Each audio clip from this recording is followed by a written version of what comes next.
perkenalkan nama gue Safa Afisa. Buat kalian yang belum tahu di channel ini kita membahas semua tentang multimedia. Nah, buat kalian yang kepo dan merasa cocok dengan konten kami, langsung aja subscribe ya.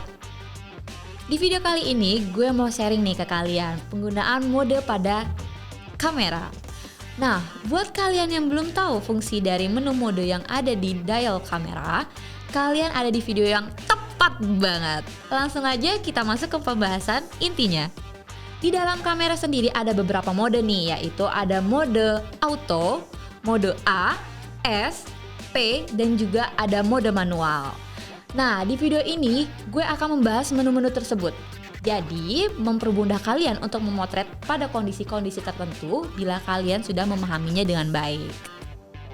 Menu auto ini biasanya mempunyai logo berwarna hijau di dial kamera kalian. Di sebelah sini. Pada mode ini, kamera kalian akan secara otomatis mengikuti dan menyesuaikan settingan seperti white balance, shutter speed, diafragma, dan juga ISO kalian. Elemen-elemen tersebut akan secara otomatis menyesuaikan dengan kondisi lingkungan pada saat kalian memotret.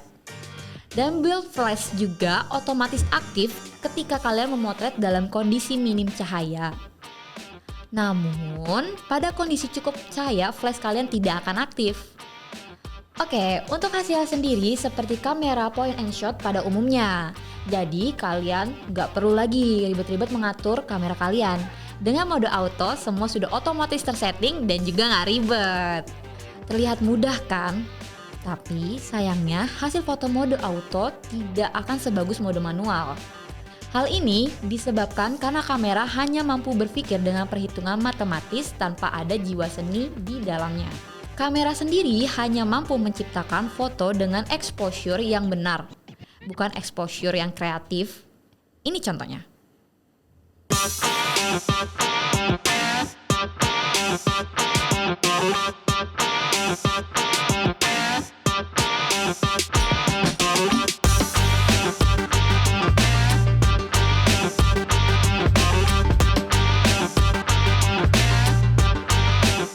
Jadi, kapan saatnya mode auto digunakan?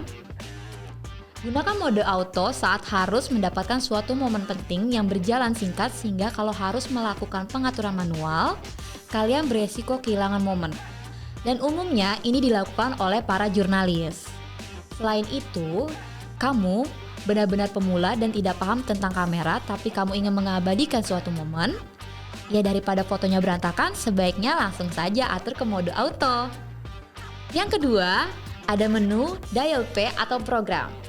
Di mode ini, setidaknya kalian bisa mengatur ISO dan juga white balance. Yang kalian tidak bisa atur adalah shutter speed dan diafragma, karena dia akan bekerja secara otomatis tergantung kondisi lingkungan pada saat kalian memotret.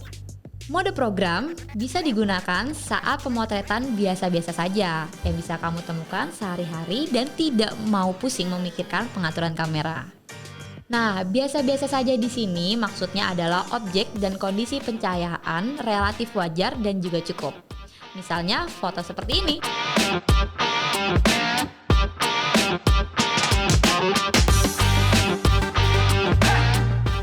Tipikal foto tersebut dapat dengan mudah dihandle oleh mode program. Kamera akan menentukan shutter speed yang cukup cepat untuk menghindari foto goyang dan tidak membutuhkan depth of field yang sempit. Di samping itu, kondisi cahaya juga normal dan cukup pencahayaan. Yang ketiga, ada mode S atau yang disebut juga shutter priority. Mode ini memberikan keleluasan untuk mengatur berapa nilai shutter speed yang kamu inginkan. Sisanya, kamera yang akan mengatur semuanya berdasarkan kondisi cahaya di lokasi pemotretan. Misalnya, saat kamu ingin memotret manusia yang diam, minimal kamu butuh kecepatan 1/60 detik agar foto tidak blur atau goyang.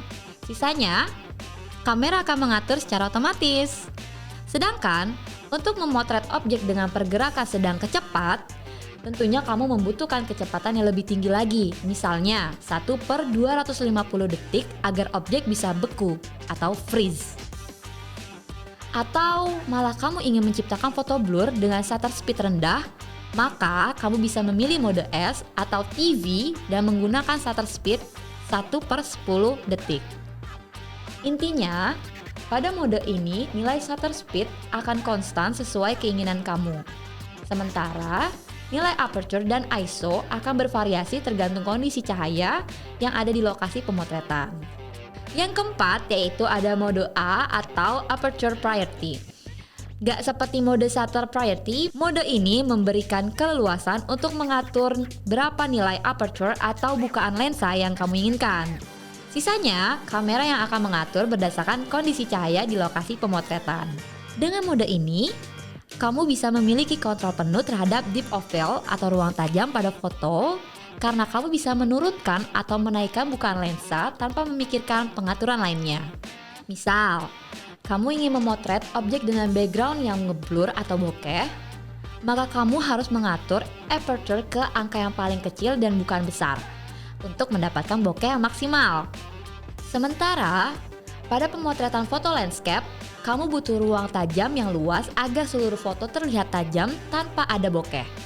Karena itu, kamu harus menggunakan bukaan lensa berukuran kecil agar semua objek akan fokus tanpa blur. Jadi, intinya, atur aperture priority kebesaran yang kamu butuhkan, sisanya kamera yang mengatur untuk kamu. Yang terakhir, ada mode manual. Dengan mode manual, kalian bebas mengatur semua settingan yang ada di kamera kalian.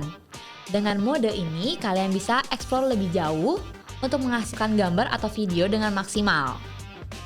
Dengan mode manual juga, kalian bisa mempelajari segitiga exposure. Buat kalian yang belum tahu apa itu segitiga exposure, kalian bisa cek video kami yang sebelumnya ya. Jadi, kapan mode manual digunakan? Mode ini digunakan saat kamu menginginkan hasil foto yang kreatif karena semua pengaturan tergantung dari sisi imajinasi kamu tanpa campur tangan kamera. Dengan mengetahui mode-mode pada kamera kalian akan membuat kalian lebih mudah dan efisien saat melakukan syuting video atau juga foto-foto. Nah, jadi mode favorit kalian biasanya pakai yang mana nih? Nah guys, buat kalian yang pengen banget bikin konten tapi kalian bingung nih karena nggak ada alat dan juga fasilitas yang mendukung, langsung aja follow Instagram kita di @moveonmultimedia.id dan juga website kita di www.sayawastudiopodcast.com. Di sini kalian bisa membuat konten dengan fasilitas dan room studio yang mendukung, dan kalian juga akan dibantu oleh tim kami selama proses produksi konten. Oke, sekian dari gue untuk penjelasan fungsi dari mode kamera. Kalau ada yang kurang dan ada yang mau ditanyakan, langsung aja kita berdiskusi di kolom komentar ya. Dan kalau kalian merasa konten ini bermanfaat, kalian bisa like, share, dan juga subscribe. Sampai ketemu lagi di kesempatan berikutnya. Salam movers!